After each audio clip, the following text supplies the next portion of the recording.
The last city of கனோபஸ் எகிப்தினுடைய அட்லாண்டிஸ்னு சொல்லக்கூடிய இந்த நகரத்தை 1990கள் வரைக்கும் எகிப்திய புராண கதைகள் மாதிரி இந்த நகரத்தினை பற்றின கதைகளும் கற்பனை கதைன்னு தான் எல்லா ஆராய்ச்சியாளர்களும் நினைச்சிட்டு இருந்தாங்க. முதல்ல இந்த நகரத்தை பற்றின விஷயங்கள் லிட்ரேச்சர்கள்லையும் எகிப்திய கல்வெட்டுகள்லையும் நிறைய இடங்கள் சொல்லப்பட்டிருக்கு. இப்படி நிறைய குறிப்புகளில் இந்த நகரத்தை பற்றின விஷயங்கள் சொல்லப்பட்டிருந்தாலும் இந்த விஷயம் உண்மையா இருக்க வாய்ப்பே இல்லைன்னு எல்லா ஆராய்ச்சியாளர்களும் நம்பினாங்க.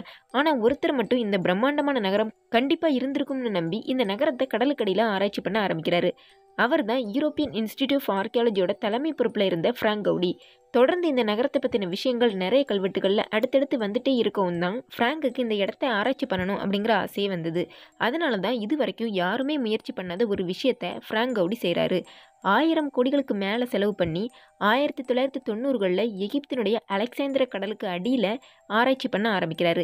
கிட்டத்தட்ட 10 வருஷமாக ஃப்ராங்க்கும் அவருடைய டீமும் அந்த கடலுக்கடியில் ஆராய்ச்சி பண்ணிட்டு வராங்க.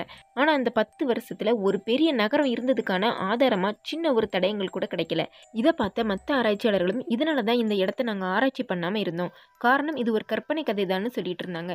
கற்பனை கதையை உண்மை கதைன்னு நினச்சி ஃப்ராங்க் தேவையில்லாத ரிஸ்க் எடுத்திருக்கிறாருன்னு எல்லாரும் சொல்ல ஆரம்பித்தாங்க.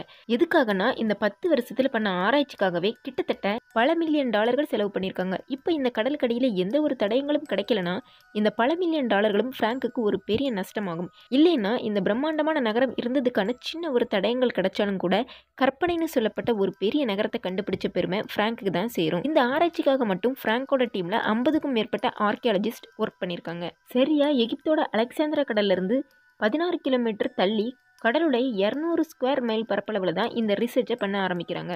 ரிசர்ச் பண்ண தொடங்கி 10 வருஷமாகியும் எந்த ஒரு தடயமும் கிடைக்காதனால இதுக்கு மேலேயும் இந்த ஆராய்ச்சி பண்ணுறது தேவையில்லாத செலவுன்னு யூரோப்பியன் இன்ஸ்டிடியூட் ஆஃப் ஆர்கியாலஜி ஃப்ராங்கோட டீமுக்கு ஃபண்டு தரதை கொஞ்சம் கொஞ்சமாக குறைச்சிட்டே வராங்க. இதுக்கப்புறம் ஃப்ராங்குக்கு என்ன பண்ணுறதுன்னே தெரியல. காரணம் இவருடைய ப்ராஜெக்டுக்காக பல மில்லியன் டாலர்கள் யூரோப்பியன் கவர்மெண்ட் செலவு பண்ணி எல்லாமே வேஸ்ட் ஆகிருச்சு. இதனால் அடுத்த கட்ட ஆராய்ச்சிக்கு பணம் இல்லாமல் இருந்த ஃப்ராங்கோட டீமுக்கு யாருமே எதிர்பார்க்காத விதமாக எகிப்தியன் அரசாங்கமே முன் வந்து அந்த ரிசர்ச்சுக்கு தேவையான எல்லா ஹெல்ப்பும் பண்ணுறாங்க. இந்த 10 வருஷத்துலேயே எல்லா முயற்சிகளும் தோல்வியடைஞ்ச நிலையில் கடைசியில் ஒரு புது டெக்னாலஜியை யூஸ் பண்ணி ஆராய்ச்சி பண்ணலாம்னு முடிவெடுக்கிறாங்க. கடலுக்கு மேலே இருந்தே கடலுக்கடியில் உள்ள விஷயங்களை கண்டுபிடிக்கக்கூடிய ஜியோ ஃபிசிக்கல் ஸ்கேனிங் மெத்தடை ஒரு பெரிய பரப்பளவுக்கு கடல் தளத்தில் யூஸ் பண்ணுறாங்க. இந்த ஸ்கேனிங் டெக்னாலஜி மூலமாக கடைசியாக ஏதாவது இந்த நகரத்தை பற்றின சின்ன விஷயம் அது கிடைக்குமான்னு நம்பிக்கையோட தேடிட்டு வராங்க. அப்போ தான் யாருமே எதிர்பார்க்காத விதமாக அந்த ஸ்கேனரில் ஒரு குறிப்பிட்ட இடத்துல மட்டும் கடலுக்கடியில் வித்தியாசமாக ஏதோ பொருட்கள் இருக்கிற மாதிரி தெரிய வருது. சரியாக இவங்க ரிசர்ச் பண்ண இடத்துல இருந்து 6 மீட்டர் தள்ளி வித்தியாசமான தடயங்கள் இருக்கிறது தெரிய வருது. உடனே அந்த இடத்துக்கு போய் பார்க்குறாங்க. அப்போ தான் தெரிய வருது எகிப்திய மக்கள் மாதிரியே இருக்கக்கூடிய ஒரு சிலை கிடைக்குது. அந்த சிலைக்கு கூடவே எகிப்தியர்கள் பயன்படுத்திய சின்ன சின்ன பொருட்களும் அதிலிருந்து கொஞ்ச தூரம் போய் பார்க்கும்போது ஒரு மிகப்பெரிய கல்வெட்டும் கிடைக்குது. இதெல்லாம் பார்த்ததும் ஃப்ராங்குக்கும் அவரோட டீமுக்கும் ரொம்பவே சந்தோஷம்.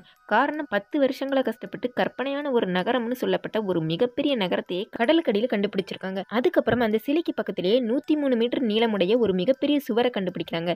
அதை ரிசர்ச் பண்ணி பார்த்த பிறகுதான் தெரியுது இந்த நீளமான சுவர் ஒரு நகரத்துடைய பேஸ்மெண்டா இருக்கலாம் அப்படின்னு தெரிய வருது. மேலும் எகிப்தியர்கள் பயன்படுத்திய தங்கங்கள், ரோமர்களுடைய நாணயங்கள்னு நிறைய விஷயங்கள் கிடைச்சிருக்கு.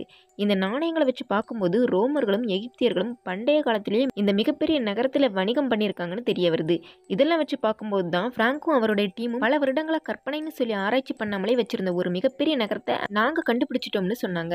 இந்த நகரம் தான் 3000 வருடங்களுக்கு முன்னாடி கடல் சீற்றத்தால் கொஞ்சம் கொஞ்சமாக கடலுக்குள்ள மூழ்கி போன பிரம்மாண்டமான எகிப்தினுடைய அட்லாண்டிஸ்னு சொல்லக்கூடிய த லாஸ்ட் சிட்டி ஆஃப் கனாபஸ்.